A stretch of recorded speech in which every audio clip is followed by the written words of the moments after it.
Hey, it's Huck. And I don't know why my screen is like flashing here, but we'll try to continue. Tonight is the first of the two Democratic debates.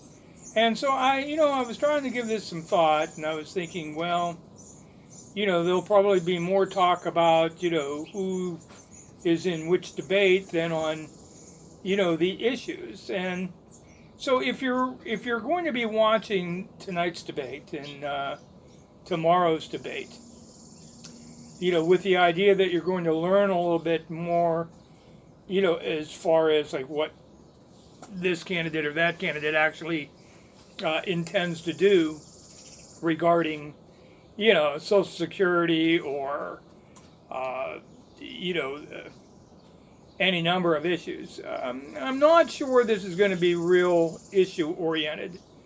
Um, because the fact is, with 10 people on stage, both tonight and tomorrow night, and a 2 hour format, well, you figure even if they were to give everybody equal time, you take out the 10 minutes or more that are going to be devoted to commercials.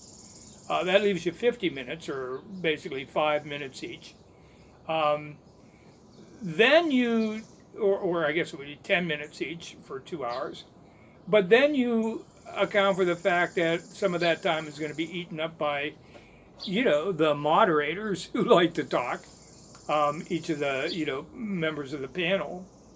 Um, so I'm guessing that and then, even more than that, as well as I do, that the more prominent uh, candidates, those who are going to probably be um, stationed, more toward the center. So, for instance, in tonight's debate, they've got Elizabeth Warren next to Beto O'Rourke next to each other, front and center, and then beside them will be the next most prominent um, candidates on out to the end, so that by the time you get to the extreme ends, you've got people like John Delaney and I don't know, some really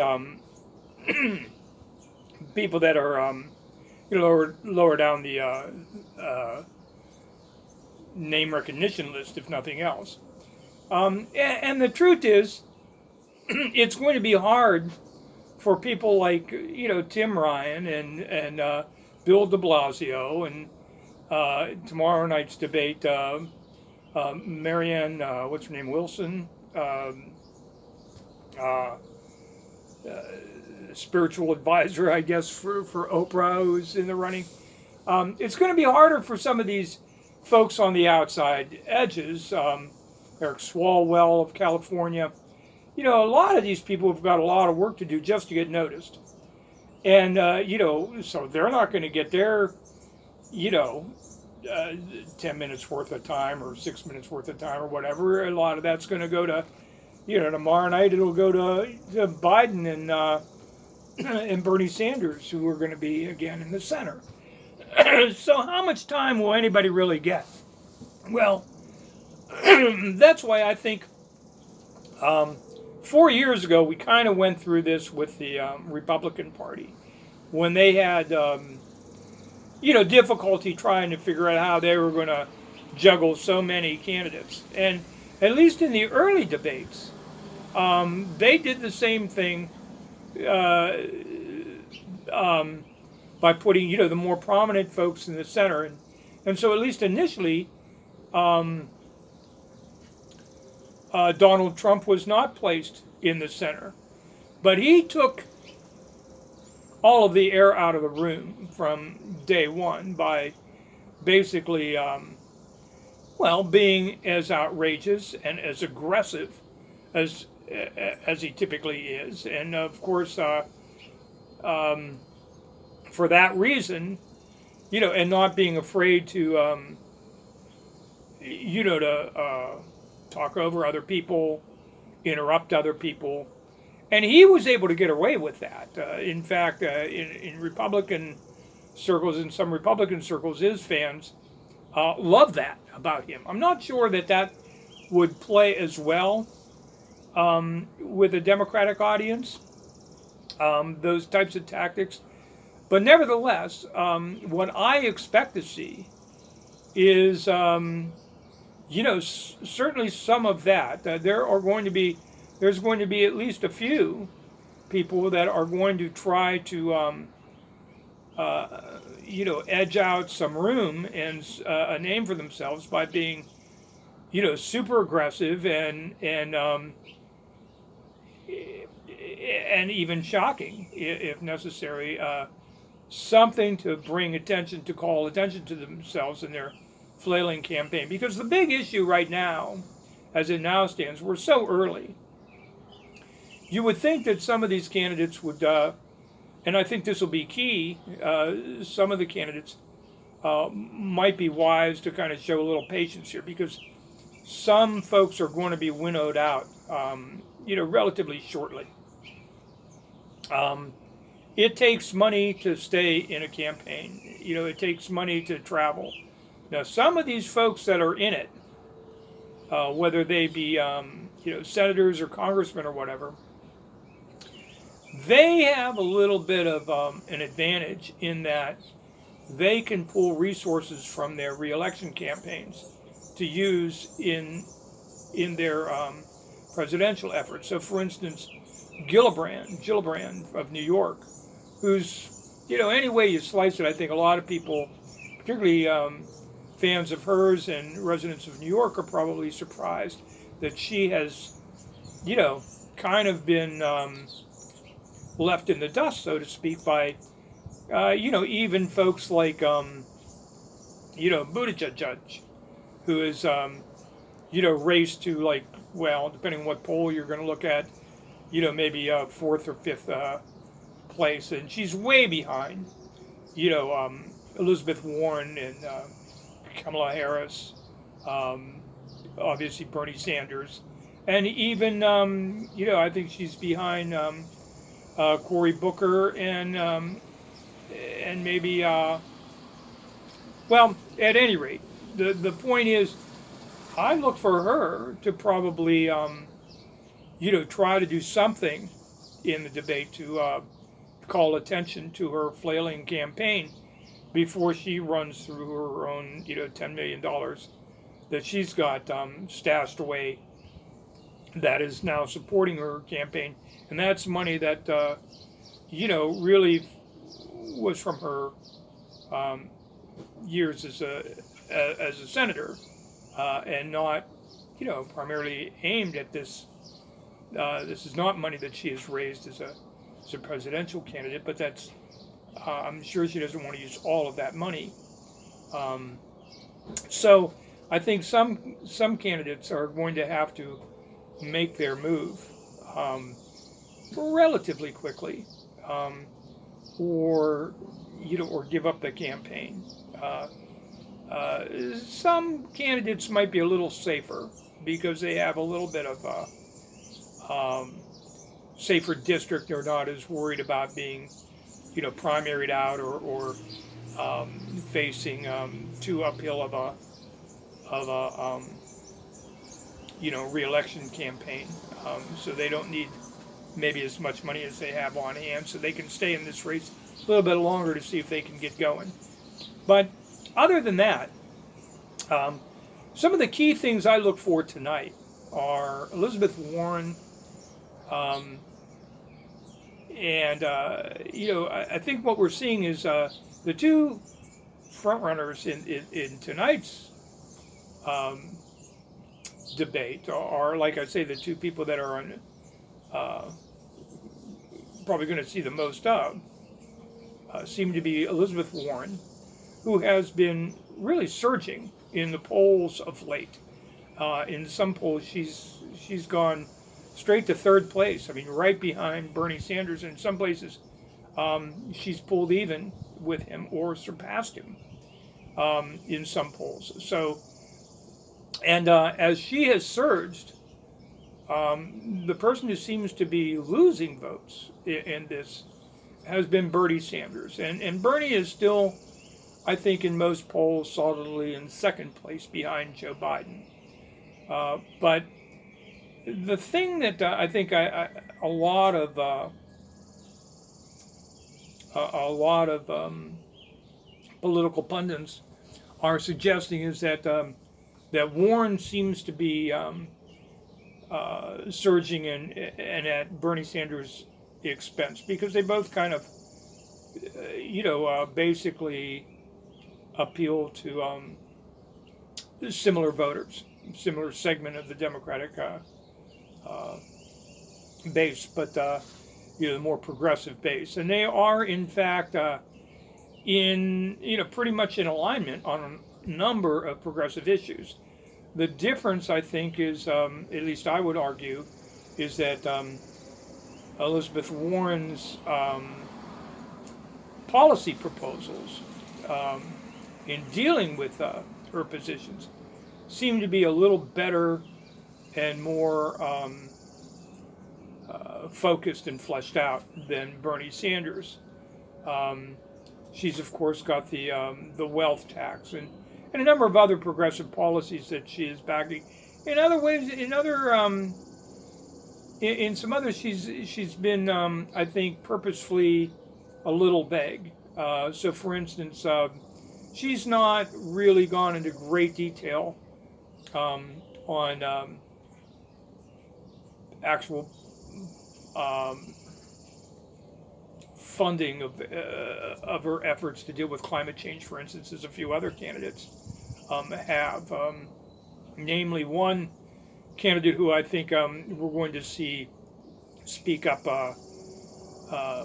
strongly on that issue is, of course, Jay Inslee, who's kind of centered his campaign around that issue. And I think it's an issue that really has not.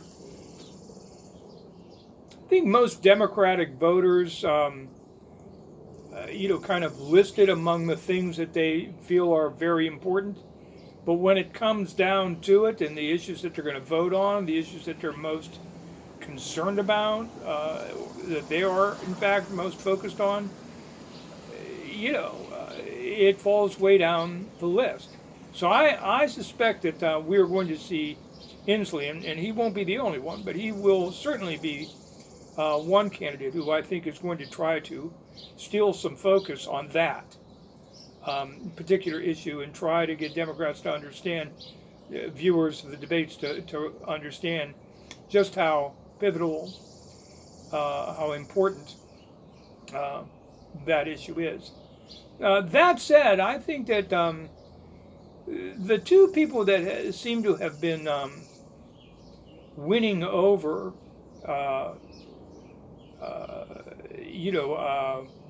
moving upward in these early polls, the two candidates that seem to have been grabbing all the headlines and attention has been Warren, who from the start has been my favorite, and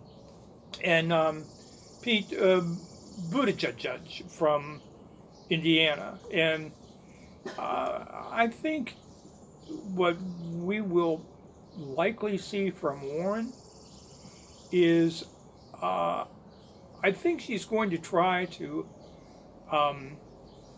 maybe win over more Bernie Sanders supporters to her cause, because she knows that's ripe. That's something that that's where she's getting a lot of her her poll numbers from.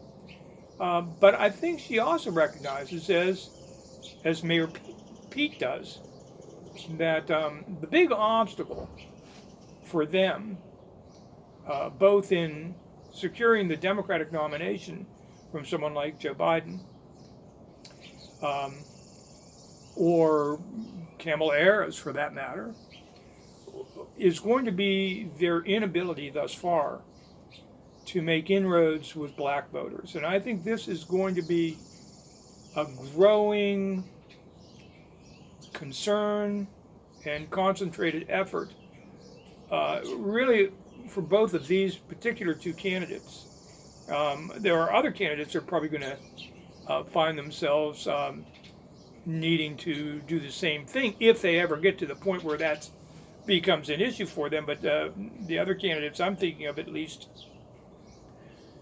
that are going to have a similar issue with black voters are going to be are so far down, in the polls right now that that's really not even their main concern at this point. But for the Warren campaign, and I think for Mayor Pete, I think it is. Black voters tend to be a lot more savvy than people give them credit for. They are always key to winning the Democratic nomination. And one of the reasons for that is that in southern states, where Democrats don't typically, win in the fall, in the general election, but these southern states are key to winning the Democratic nomination. So states like Georgia, states like Alabama, states like South Carolina, Florida, Arkansas, Mississippi, a lot of these states that typically are, Republican strongholds, or always have been, have I don't want to say a majority of the voters in those states who vote Democrat are black, but I would go so far as to say a majority of voters who are the most likely to vote are black, and so in the primary season, Bernie Sanders lost in 2016 to Hillary Clinton largely because he could not win a southern state to save his life. Hillary Clinton, swept the South largely, and that was something that he couldn't overcome. And so, I think this is really, the secret, and I don't know that it's much of a secret, but I think it's the sword that right now Joe Biden holds over his closest competitors, is that they, whether it's because of his relationship with Obama as Obama's vice president, being the vice president to the first black president for 2 terms, but for whatever reason, black voters are more comfortable with him. But I think there's another reason as well. Black voters don't tend to be as progressive as on some social issues. So, for instance, there's a lot of black voters that are very almost fundamentalist in their religious beliefs, and I think this will be a particular hurdle for Mayor Pete, who, of course, is gay and openly gay. And, I don't think that bothers some younger black voters. I think overall, I think it's going to hurt him tremendously with a lot of black voters, black women voters, throughout the country, not just in the South. And that may be a hurdle. That may be a bridge too far for him to ever overcome as the Democratic Party now stands, because getting a high percentage and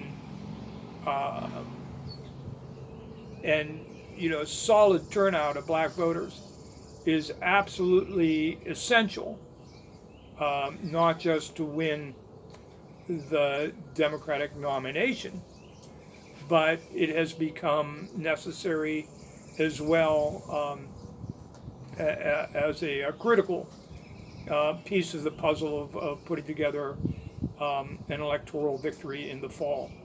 So those are, I think, the 2 things that we'll soon see Warren and Mayor Pete attempt to address in some way. And I would suggest that this debate, these debates are probably the first opportunity they're going to have to introduce themselves in a real way to black voters nationwide. So I suspect we'll see some effort at that. it's certainly an effort they're going to need to make at some point. Biden tomorrow night is going to be, I think, challenged from all sides because he's the front runner, and there is no shortage of areas to challenge him on, given some of his more conservative views. While as a senator, certainly Elizabeth Warren, for instance, first got involved in politics, basically in opposition to a bill that Biden, a senator from Delaware, the capital of credit card companies, banks, he helped push through a bankruptcy bill that was, heavily slanted or biased in favor of credit card companies. There were other alternative bills that were floating around that came to the Finance Committee, other alternative measures that were not included in this bill or were rejected by Biden's committee in the Senate, largely because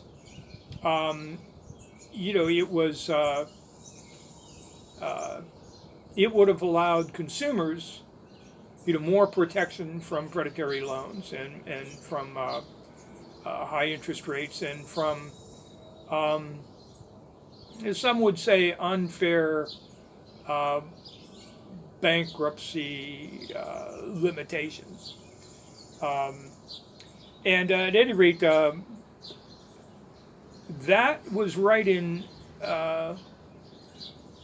Elizabeth Warren's wheelhouse. She had written books on the subject of banking and usury law, and she felt that this bill that did pass, this bankruptcy bill, was onerous to the point where she decided to run for office in an effort to try to change things. And so I think it's interesting that here in the first debate we won't get to see those two face off. But I think her attack will be carried out by others, and if not Bernie, there'll be others on that stage that are probably going to take issue with him, and not just on that.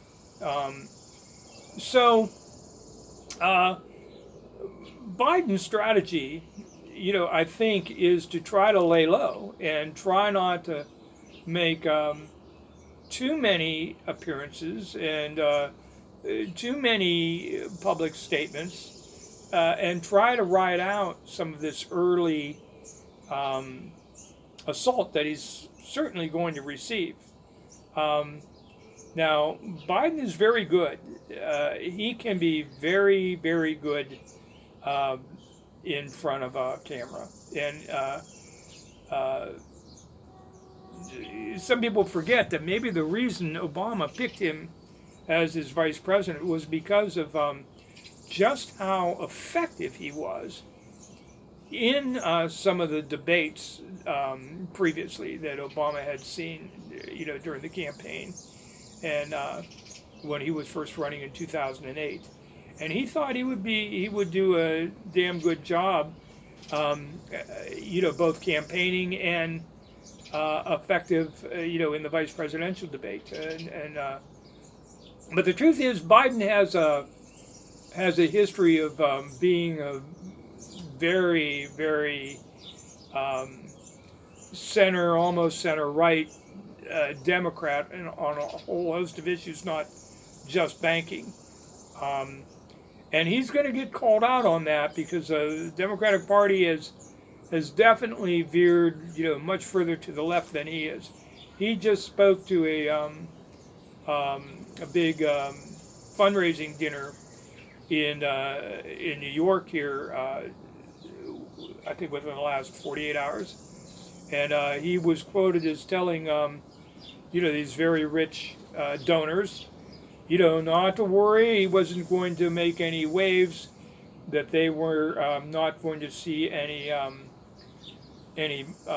Joe Biden a tax on the rich, as as obviously they're getting used to seeing, from other candidates. And he basically promised that there'd be no real change in their status and their uh,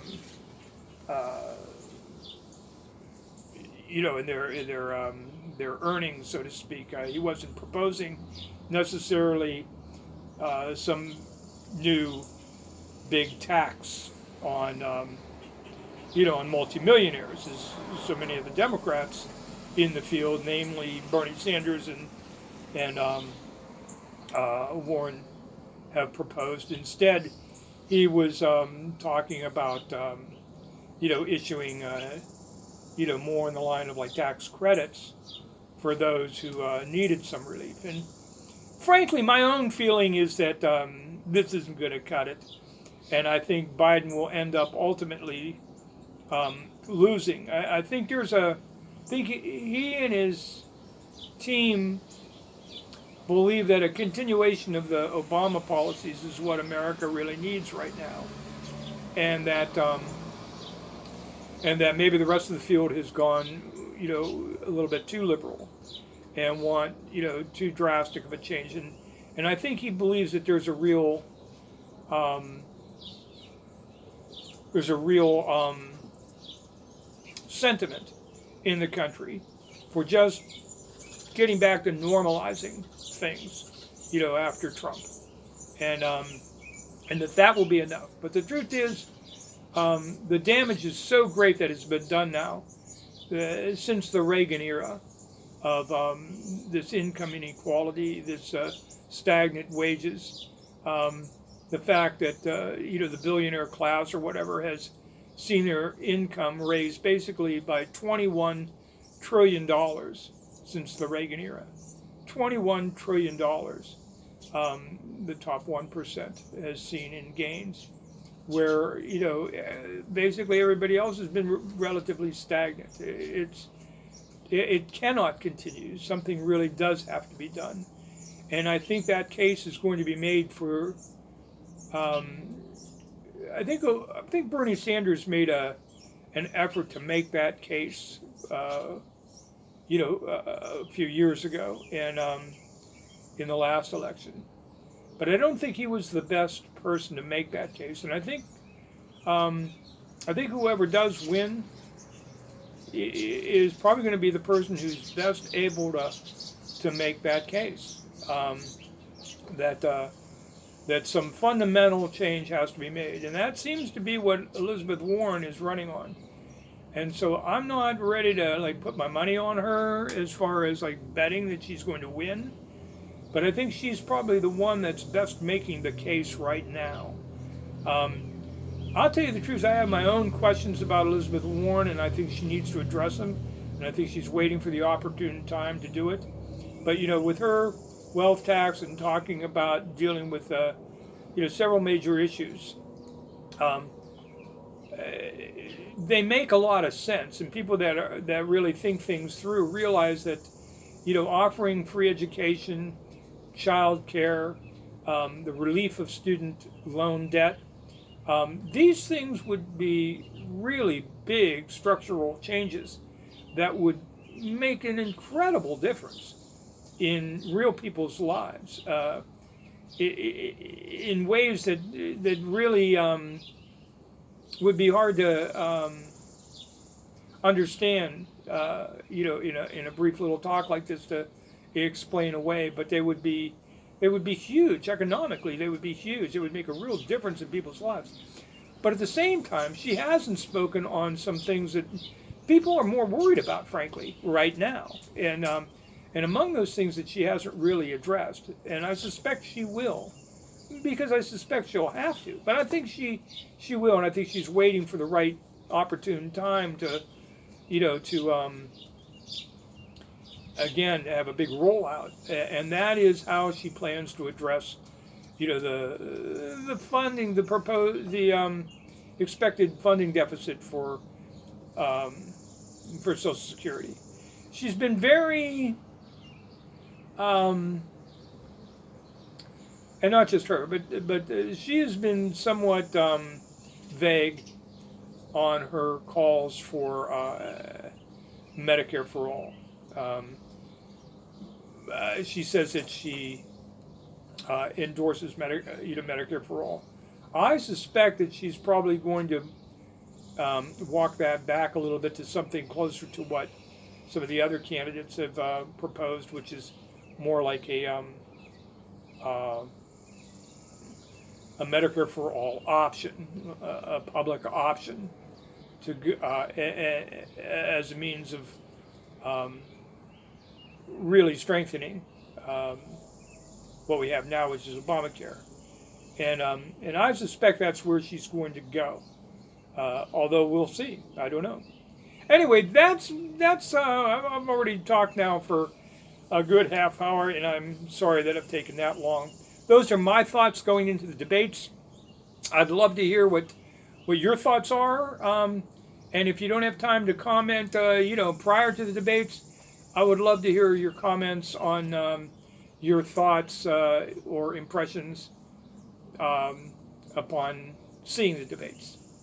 Thank you so much. I promise to see you again real soon. This is Huck. Have a great day, everybody.